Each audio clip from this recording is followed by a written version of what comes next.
महाराष्ट्रासमोर, देशासमोर, नागरिकांसमोर, मतदारांसमोर आणू पाहतोय तो आपल्या सगळ्यांच्या माध्यमातून नागरिकांकडे पोचावा या पद्धतीची अपेक्षा करतोय। जे काही आम्ही मांडू पाहतो हे सत्याच्या मोर्चातल्या असत्यासारखं नसून हे व्यावहारिक आणि उघड डोळ्याने दिसणारं सत्य आम्ही मांडतो। आणि त्यामुळे सुरुवातीलाच या भूमिका मला स्पष्ट करायची आहे की यामध्ये मतदारांमध्ये आम्ही भेद करू इच्छित नाही, पण जे करतायत त्यांना उघड करू पाहतो। आम्ही कुठल्याही पद्धतीने त्यातला अन्य अर्थ काढावा अशी भूमिका आमची नाही। जे स्पष्ट सरळ दिसतंय ते लोकांसमोर मांडलं पाहिजे ही भूमिका घेऊन आम्ही ते मत मांडतो, आमची भूमिका मांडतो। गेल्या काही दिवसांपासून जे उद्योग आम्ही पाहतो, महाराष्ट्राच्या विशेषतः विधानसभांच्या निवडणुकीच्या निकालानंतर लागलेला झटका, जोर का झटका धीरे से लगा, या पद्धतीने जो झटका लागला त्यानंतर दिल्लीतल्या पप्पूपासून गल्लीतल्या पप्पूपर्यंत सगळेजण जी भूमिका मांडतायत त्याला बेनकाब करण्याचा आमचा हा सरळ भूमिका आम्ही त्या ठिकाणी मागतो। कारण नकाब घातलेल्यांनाच बेनकाब करावं लागेल हेही आम्हाला स्पष्ट करायचे की निवडणूक आयोगाच्या वतीने आम्ही उत्तर देणार नाही, देत नाही आहोत, हा विषय नाही। आणि म्हणून खरं तर जी काही विरोधी पक्षाची महाराष्ट्र विकास आघाडी, विशेषतः उद्धवजी ठाकरे यांचा पक्ष आणि राज ठाकरे यांचा पक्ष यांच्या सातत्याने भूमिका बघितल्या तर लक्षात येतं की पहिल्यांदा मतदान यंत्रावर प्रश्न उपस्थित करा, मग मतदार यादीवर प्रश्न उपस्थित करा, मग निवडणूक आयोगावर प्रश्न उपस्थित करा, मग निवडणूक आयोगात काम करणाऱ्या कर्मचाऱ्यांवर प्रश्न उपस्थित करा आणि मग निवडणुकीच्या निकालावर प्रश्न उपस्थित करा। एक ठरवून अशा पद्धतीचं नियोजित फेक नरेटिव्हची बांधणी आहे। हा भाग वेगळा की मुंबईकर किंवा महाराष्ट्रातले नागरिक या फेक नरेटिव्हला केराची टोपली दाखवतात। आम्हाला हेही लक्षात येतंय की गेल्या काही वर्षांपासून मुद्दामून महाराष्ट्र विकास आघाडीने आता मनसे हे जातीतलं समाजातलं वितुष्ट निर्माण करण्याच्या राजकारणाच्या भूमिकेला सामंजस्य वाटावा अशा भूमिका घेत आहेत। आणि भारतीय जनता पक्षाची भूमिका तर खूप स्पष्ट आहे, ती अधोरेखित करतो आम्ही। Justice for all, appeasement of none, सर्वांशी न्यायिक पण तुष्टीकरणाच्या विरोधात, ही आमची भूमिका पूर्णपणे स्पष्ट आहे। या ठिकाणी मला उल्लेख करायचा आहे तो म्हणजे जो काही मोर्चा काढण्याचा प्रयत्न विरोधी पक्षाने केला तुमच्याच भाषेत मनसे व मविया, हे कोण कोणाच्यात आहे अजून स्पष्ट व्हायचं, पण जे काय असेल ते,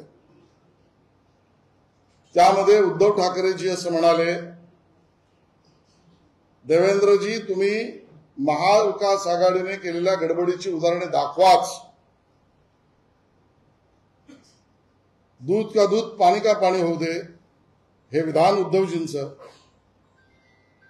पुढे जाऊन ते म्हणाले मतचोरी दिसेल तिथे लोकशाही मार्गाने फटकवा, मी चुकत नसेल तर हे विधान उद्धवजींचंच। राज ठाकरेजी यांनी ज्या भूमिका मांडल्या त्यामध्ये दुबार मतदारांना सरळ फोडून काढा, दुबार मतदारांना बडव बडवा, आणि ते म्हणताना म्हणाले एक टेम्पोभर पुरावे मी आणलेत। आणि या सगळ्यामध्ये भाषण करताना ते काय बोलले, कारण आजकाल इव्हेंटचा जमाना आहे, तुम्हालाही लाव रे तो व्हिडिओ आवडतो, म्हणून मी माझ्या सहकार्यांना म्हणणार आहे की नेमकं राज ठाकरे बोलले का आणि कोणाबद्दल बोलले आणि कुठल्या मतदारांबद्दल बोलले हे आपण ऐका, मग पुढची भूमिका आम्ही मांडतो.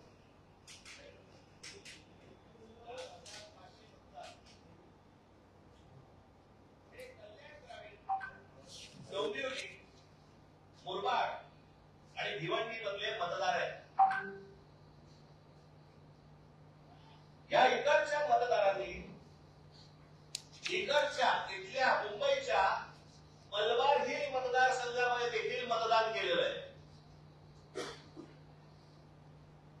4,500 मतदार हे या ठिकाणी राहणारे यांनी मलबार हिल मतदारसंघामध्ये मतदान केलेलं आहे. त्याच्यासाठी नावाला म्हणून मी तुमच्यासाठी हे एवढे मतदार आहेत, हे एवढ्या लोकांनी हे तिथे राहत आहेत, तिथेही मतदान केलं आणि मलबार हिल मध्ये देखील मतदान केलं. त्याच्यात म्हणून आता जस्ट फक्त 3 नावं आहेत: प्रभाकर तुकाराम पाटील, राज महादू भोईर आणि गजानन पुंडलिक भोईर. ही त्याची मतदार यादी आहे.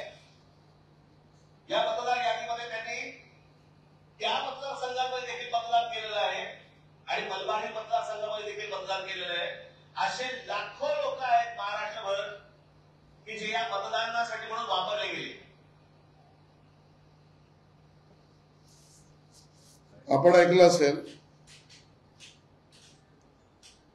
राज ठाकरेजी यांनी जी भूमिका मांडली, जे मतदारसंघ सांगितले ते कल्याण ग्रामीण, डोंबिवली, मुरबाड, भिवंडी आणि मतदारांची नावं पण काय घेतलीत: प्रभाकर तुकाराम पाटील, राम माधू भोईर, गजानन पुंडलिक भोईर. तुष्टीकरणाचा कळस घातला या लोकांनी, तुष्टीकरणाचा. निवडणूक यादी विशुद्धच असली पाहिजे, ती शुद्धच असली पाहिजे हे आमचंही म्हणणं आहे, पण आमची भूमिका त्याबद्दली खूप स्पष्ट आहे. राज ठाकरेजी, दुबार मतदार केवळ तुम्हाला मराठी माणूसच दिसतोय? दुबार मतदार तुम्हाला केवळ हिंदू माणूसच दिसतोय? बडव बडव बडवायची भाषा तुम्ही या मराठी आणि हिंदू आणि दलित मतदारांबद्दल करताय? कारण आडनावावरनं जायचं असेल तर सरळ मिळेल तिकडे फटकवा. हे उद्धवजी ठाकरे यांची भूमिका या भूमिपुत्रांच्या विरोधातली दिसते. खरं तर विनंती आहे, सर्वच गोष्टी राजकीय बघता कामा नये. कुठेतरी आत्मपरीक्षण करा, तुमचा आलेख काय चाललाय. दोन्ही ठाकरे बंधूंना माझी विनंती आहे, पहिल्यांदा तुम्ही बिहारी आणि बिहारी मतदारांच्या विरोधात भूमिका घेतली, उत्तर भारतीय मतदारांच्या विरोधात आंदोलन आणि भूमिका घेतली. बिहारी आणि उत्तर भारतीय कमी पडले तर हिंदी भाषिक म्हणून त्यामध्ये विघटनाची भूमिका घेऊन त्यांच्यावर दबाव टाकण्याचा किंवा भूमिका घेण्याचा प्रयत्न केला.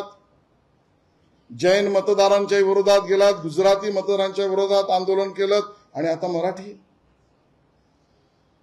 भोईर पाटील हे मराठी, हिंदू आणि दलित केवळ तुष्टीकरणाच्या राजकारणासाठी बिहारी मतदारांपासून आता मराठी मतदारांपर्यंत विरोधी भूमिका मांडण्याचं पाप, अशा भूमिका, अशी मांडणी राज ठाकरे तुम्ही, उद्धवजी ठाकरे तुम्ही आणि मविया तुम्ही करताय. या थराला जाऊ नका. जरूर आमच्या विरोधात राहा, पण विचार वापसी करा. मुद्दा म्हणून म्हणतोय, अधोरेखित करतो, विचार वापसी, मूळ विचाराला परत जा.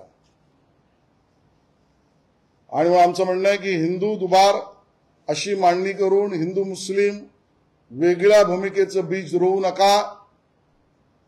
दुबार सरसकट मांडणी का नाही केलं? तुम्ही तोंड बळून का थांबलात? तुमच्या उदाहरणात ही उत्तरं का नव्हती? याचं उत्तर द्या.